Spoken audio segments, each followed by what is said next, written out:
The interpretation of narratives is to some extent subjective because everyone can experience art differently. At the same time, using literary analysis, we can still explain the most reasonable meanings that the artist meant to convey or that the audience is likely to understand. To understand themes of any work of art, however, spoilers are involved. Heavy spoilers. So consider this your spoiler warning. Clair, Obscur, Expedition 33, the Souls-like JRPG by Sandfall Interactive, is a beautiful masterpiece and contains one of the most complex narratives I have ever experienced in the video game medium. After I finished the game, I spent a few days thinking about Expedition 33 and rewatching different parts to make sure that I understood the narrative and saw the meanings clearly. There is an abundance of themes, so many that it was hard to choose what to highlight and what I might have to leave out. Based on the content I want to analyze, I plan to make 5 biblical themes videos for Expedition 33. In this video, part 1, we're going to explore said themes and answer the question, what themes of death and how to face death does Expedition 33 make clair, not obscure?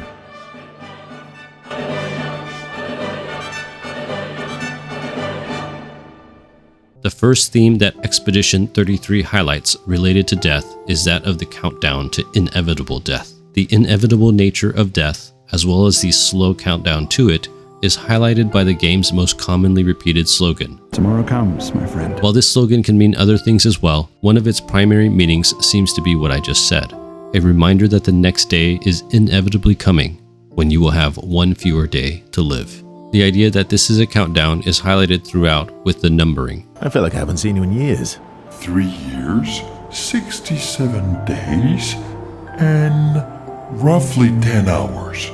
10 hours into 7 minutes. Oh, you've been counting too. Roughly. Not only is there a gommage, the French word for erasure, but this erasure carries with it a number. Halfway through the game, the number is revealed not to be the cause of the gommage, but a warning that the gommage is coming, a countdown of who is allowed to remain. In my opinion, it is the ending that really captures this idea. And she never let me forget that every day we spent here has a price.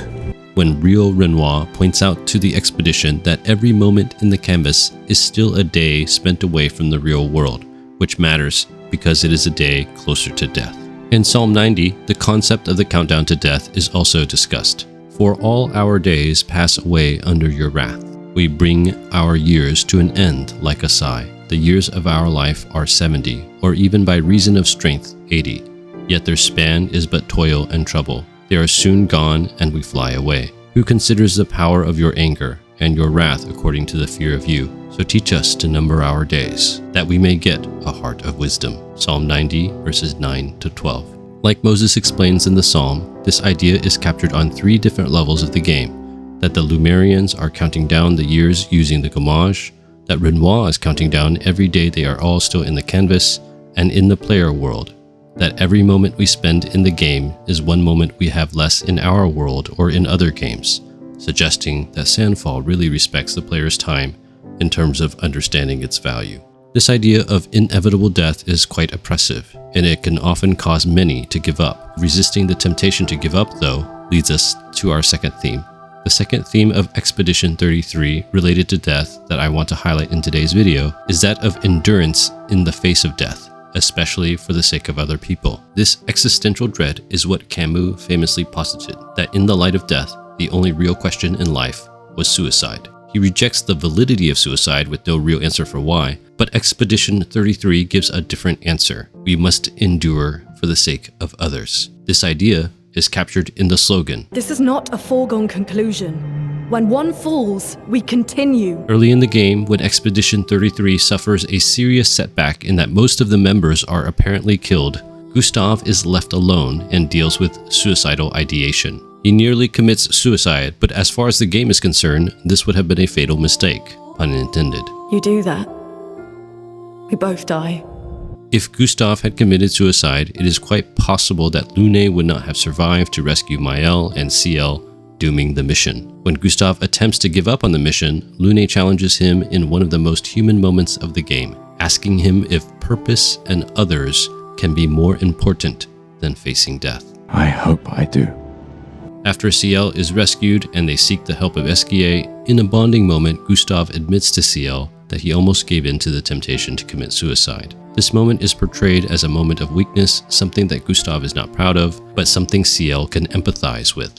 I'm just glad Lune found you before it was too late. Ciel had also tried to kill herself through drowning in a time prior to the start of the game, but again this is portrayed as having negative consequences, since as a result of her actions she lost her unborn child, to say nothing of how she would have deprived Expedition 33 of her help.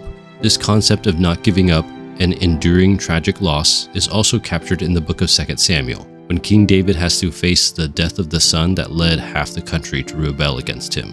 And the king was deeply moved and went up to the chamber over the gate and wept. And as he went, he said, "O my son Absalom, my son Absalom, would I had died instead of you, O Absalom, my son, my son." It was told to Joab, "Behold, the king is weeping and mourning for Absalom." So the victory that day was turned into mourning for all the people. For the people heard that day, the king is grieving for his son. And the people stole into the city that day as people steal in who are ashamed when they flee in battle. The king covered his face, and the king cried with a loud voice, "O my son Absalom, O Absalom, my son, my son." Then Joab came into the house to the king and said, "You have today covered with shame the faces of all your servants, who have this day saved your life and the lives of your sons and your daughters and the lives of your wives and your concubines, because you love those who hate you and hate those who love you. For you have made it clear today that commanders and servants are nothing to you. For today I know that if Absalom were alive and all of us were dead today, you would be pleased. Now therefore arise, go out and speak kindly to your servants. For I swear by the Lord, if you do not go, not a man will stay with you this night, and this will be worse for you than all the evil that has come upon you from your youth until now." Then the king arose and took his seat in the gate. And the people were all told, "Behold, the king is sitting in the gate," and all the people came before the king. 2 Samuel chapter 18 verse 33 to chapter 19 verse 8. Like David, the members of Expedition 33 must learn to face death and loss, not with suicidal ideation, but with endurance, for the sake of the living who still need them.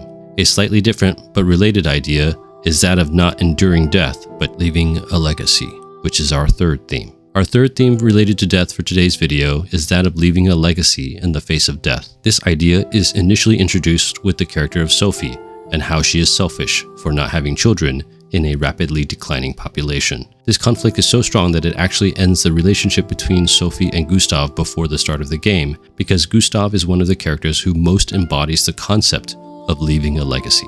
Over and over throughout the game, Gustav consistently emphasizes the importance of the work of various expeditions, despite the fact that they all, in essence, failed their missions of killing the Paintress. He points out that every expedition is helping future expeditions through reconnaissance, setting up outposts and supplies, and generally laying the trail. When others like Ciel and Mael think it is pointless, he is insistent that what they do has purpose and is making a difference. This is definitely captured in the expeditioner's slogan, For those who come after. Right? Similarly, Lune also highlights this idea, taking up the legacy left by her parents and continuing their work as their apprentice. She also takes meticulous notes, always preparing to ensure that their work will be of benefit to future generations even if they fail, perhaps especially if they fail. The Bible too has this concept of responsibility to future generations.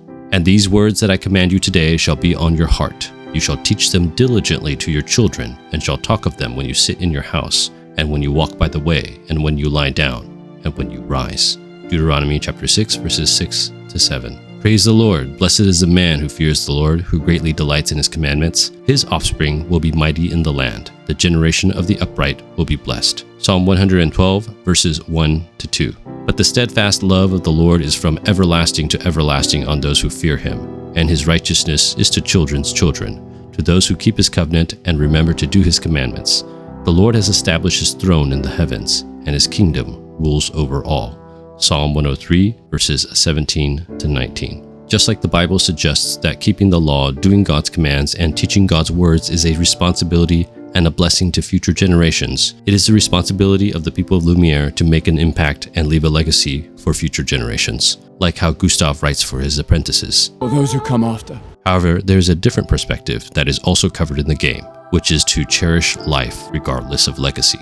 The last theme related to death that Expedition 33 highlights is that of cherishing life in the face of death. In the face of the inevitability of death, the countdown of the Gamage, many find life meaningless, as mentioned in the previous two themes. This idea is especially espoused by those who hate the Verso ending, that it invalidates the whole game. Yet it seems that the position of clair, obscur Expedition 33 itself is the opposite, that life should still be cherished even when there is a countdown to inevitable death. Making a different choice and choosing not to help society through reproduction, Sophie highlights the previous theme of cherishing life in the face of death, even if she is not able to change the world and leave a legacy. This is also highlighted in how Gustav chooses to spend the time with Sophie, even though she will die at the end of the day. He doesn't worry that this action is meaningless just because she will die soon or because he will die next year. Lumierans cherish the short times they have with their children, since they live short lives. They have children while they are young, to have them for longer. When Mael meets Verso for the first time, she talks about changing the world and leaving a legacy.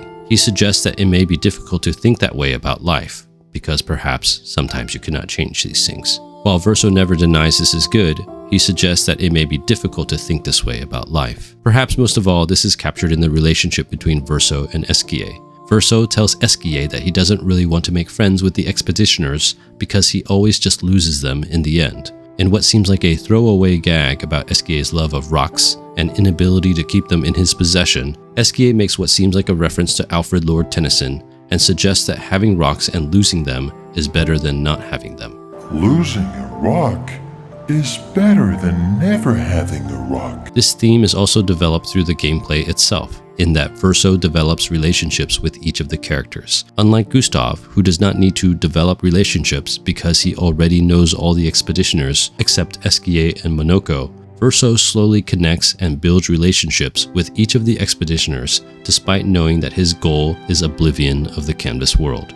This is not callousness, but cherishing life and making friends the way that Esquier encouraged. In other words, even though there is an inevitable death and loss, it is still better to have and cherish life. Verso, aren't you getting too attached? This idea is also captured in the Bible, in the book of Ecclesiastes.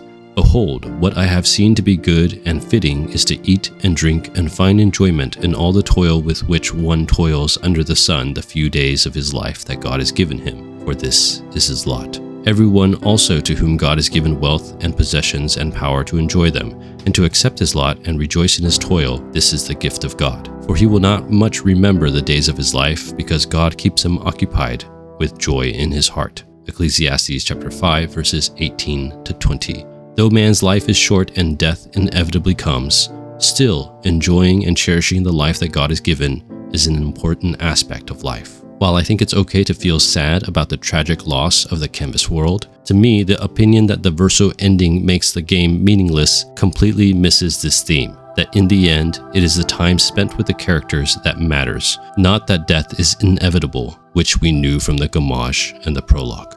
Like the expeditioners of Lumiere, Clair Obscur Expedition 33 is itself a trailblazer, one that will leave a lasting impact for the future of gaming, both because of its gameplay as well as because of its masterful story. The skillful selection of stylistic choices, combined with the very human and emotional characters and dialogue, make the writing and the meanings behind the story impactful and deep. In this video, part 1, we've taken a look at how many of the themes related to death, like the countdown to inevitable death, enduring death, leaving a legacy, and cherishing life, are developed through characters like Gustav and Sophie and through motifs like the slogans. In the next video, part 2, we'll take a look at how the game develops themes related to family. That's all I have for you in this video. Bless you guys. Thank you so much for watching. I really appreciate it. If this video blessed you in some way, please consider watching some of my other videos, subscribing, or sharing with me some of your thoughts in the comments below.